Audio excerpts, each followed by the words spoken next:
Hey guys, I'm Vasudev और आप देख रहे हैं मिक्स विद वासुदेव। तो अभी हाल ही में हमारी कम्युनिटी काफी ज्यादा ग्रो करी, स्पेशली लास्ट ईयर से जब से मैंने प्री रिकॉर्डेड कोर्सेज लॉन्च किए थे। और एक चीज जो मुझे सबसे ज्यादा सुनने और देखने को मिली वॉज कि सर इतने पैसे कमा रहे हैं, सर लाखों करोड़ों रुपए कमा रहे हैं, सर ये ले रहे हैं, वो ले रहे हैं। बेसिकली सब लोग चीजों को ऊपर ऊपर से देख रहे थे, लेकिन उनको नहीं पता कि उन चीजों के पीछे की स्ट्रगल क्या है। So that is one of the reasons I decided कि आप लोगों के साथ एक ऐसी स्टोरी शेयर करूं अपनी लाइफ से रिलेटेड जो मेरे लिए एक बहुत बड़ी अचीवमेंट थी। तो स्टोरी को शुरू करने से पहले मैं बस यही बोलना चाहूंगा कि मैं कभी भी एक मटेरियलिस्टिक इंसान नहीं था, लेकिन आज मैं प्राउडली बोल सकता हूं कि हाँ, मैं मटेरियलिस्टिक हूं, क्योंकि मुझे एक चीज रियलाइज हो गई समय के साथ साथ कि अगर एक्चुअल में आप किसी की मदद करना चाहते हो, अगर एक्चुअल में आप किसी की हेल्प करना चाहते हो, तो आपको अमीर बनना पड़ेगा, दिल से, नियत से और जेब से भी। तो अब अगर कहानी पे आए कि कैसे मैंने अपनी लाइफ का पहला आईफोन खरीदा, या फिर मैं बोलूंगा कि मेरी फैमिली का पहला आईफोन खरीदा, तो बेसिकली ये कहानी है 2017 की, when I actually dropped out और मेरी स्टूडियो में एक इंटर्नशिप लगी थी। तो वहां पे मुझे याद है कि एक सीनियर थे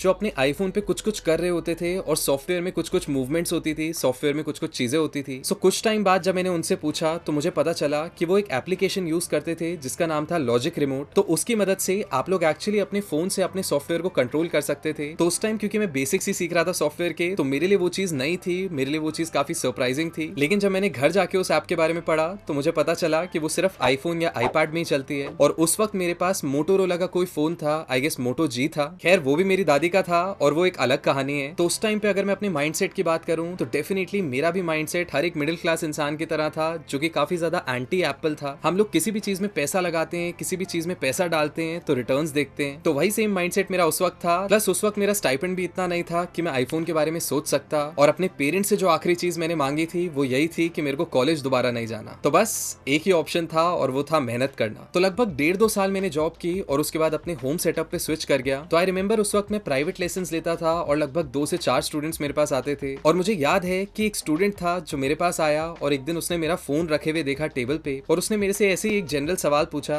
कि भैया आपसे एक बात पूछूं। मैंने कहा हाँ पूछो। तो उन्होंने बोला कि भैया आप माइंड तो नहीं करोगे। मैंने कहा नहीं, बिल्कुल नहीं, बताओ क्या हुआ। तो उनने कहा कि भैया आप आईफोन क्यों नहीं ले लेते। तो मैंने कहा क्या दिक्कत है इस फोन में, बिकॉज आई रिमेंबर उस वक्त मैं MI का कोई फोन यूज कर रहा था and it was working fine, मेरा पर्पस सॉल्व हो रहा था। तो उसने मुझे एक बहुत छोटी सी चीज बोली जो कि बहुत फनी लगेगी आप लोगों को, क्योंकि उस वक्त मेरे को भी बहुत फनी लगी थी, कि भैया एक आईफोन होने से आपके जो क्लाइंट है उन पे इंप्रेशन बढ़िया पड़ता है। तो उस मोमेंट पे तो हंस के हम लोगों ने बात को टाल दिया, लेकिन मैंने जब सोचा उस बात के बारे में, जब मैंने सोचा कि मैं किस प्रोफेशन में हूँ, मैं क्या चीज कर रहा हूँ, तो आई रियलाइज्ड कि उनकी बात में कुछ ना कुछ तो पॉइंट है। बिकॉज आई रिमेंबर जब भी मैं किसी के साथ मीटिंग करने जाता था या किसी भी फंक्शन में जाता था और मुझे किसी के हाथ में आईफोन दिख जाता था, तो ऑटोमेटिकली माइंड में एक इमेज बननी शुरू हो जाती थी कि अगर उस इंसान ने 50,000 या 1 लाख रुपए का फोन खरीदा है तो डेफिनेटली उसकी इनकम अच्छी होगी। लेकिन मुझे पता है कि आज के टाइम में EMIs वगैरह इतनी सारी चीजें आ गई हैं, तो अब आप इस चीज पे भरोसा नहीं कर सकते। बट क्या करें, उस टाइम पे माइंड इतना भोला था, माइंड इतना सिंपल था, माइंड कॉम्प्लिकेट नहीं करता था चीजों को। तो कहीं ना कहीं मैंने डिसाइड किया कि एक आईफोन ले ही लेते हैं, बिकॉज उस पॉइंट ऑफ टाइम पे I was making decent money, अपना एक ठीक ठाक इनकम कमा रहा था। एंड उस टाइम आई रिमेंबर आईफोन 10 आता था जो कि 45-50,000 का था। बिकॉज अब तो क्या है कि आईफोन के रेट्स इंसेन हो चुके हैं, लेकिन उस टाइम पे मुझे याद है कि आपको लगभग 50,000 के आसपास लेटेस्ट आईफोन मिल जाता था। और इतना ही नहीं, मेरे एक कॉलेज का दोस्त था, उसको मैं अपने साथ ले गया एप्पल के शोरूम में उसकी कॉलेज आईडी लगवाने, ताकि वो जो एप्पल एक्स्ट्रा स्टूडेंट डिस्काउंट देता है मैं उसको भी अवेल कर पाऊं। तो काफी सारी रिसर्च के बाद, काफी सारी कैलकुलेशंस के बाद मुझे एक बहुत डिसेंट प्राइस पे आईफोन मिल गया था, and that is how I got my first iPhone. और अगर मजे की आपको एक बात बताऊं तो उसके अगले साल ही आईफोन 11 जब लॉन्च हुआ था तो मैंने अपने फादर को गिफ्ट दिया था, और उसके बाद आईफोन 13 के लॉन्च होते ही मैंने अपनी मदर को एक आईफोन 13 दिलाया था। तो ये चीज मैं आप लोगों को क्यों बता रहा हूँ, मेरे को कोई शो ऑफ नहीं करना, क्योंकि ये चीजें एनीवे वीडियोस में दिखती हैं, पोस्ट में दिखती है और काफी सारे लोगों को पता है ऑलरेडी। ये चीज मैं आप लोगों के साथ इसलिए शेयर कर रहा हूँ बिकॉज एक्चुअल में वो जो स्टूडेंट था जिसने मेरे को आईफोन लेने को बोला था वो सही था। मैंने एक चीज तो देखी है कि आपके पास स्किल होना बहुत जरूरी है, आपके पास नॉलेज होना बहुत जरूरी है, बट मैंने एक ये भी चीज देखी है कि जो चीज आप सामने वाले को दिखाते हो उसका भी एक बहुत बड़ा रोल है कि वो आपके बारे में क्या सोचता है। That is one of the reasons आप लोग देखेंगे कि बहुत सारे रियल एस्टेट के एजेंट्स हैं जो कि जैसे ही स्टार्ट ऑफ करते हैं, जैसे ही थोड़ा बहुत पैसा कमाते हैं, वैसे ही एक अच्छी गाड़ी में इन्वेस्ट करते हैं। बिकॉज उनको पता है कि उनको अपने क्लाइंट्स के साथ जब भी मिलने जाना है तो अपनी गाड़ी को लेके जाना है, और आप किस गाड़ी से उतर रहे हैं उसका एक बहुत बड़ा इंपैक्ट पड़ता है आपके क्लाइंट के दिमाग पे। तो जाने से पहले एक छोटा सा पीस ऑफ एडवाइस मैं देना चाहूंगा आप लोगों को, एंड दैट इज सिंपली कि कभी भी किसी चीज को ना मत करो। से फॉर एग्जाम्पल अगर मैं एप्पल प्रोडक्ट्स की बात करूं या आईफोन की बात करूं, अगर मेरा जो माइंडसेट था, अगर मैं उस पर रिजिड रहता कि मुझे कभी भी आईफोन नहीं खरीदना,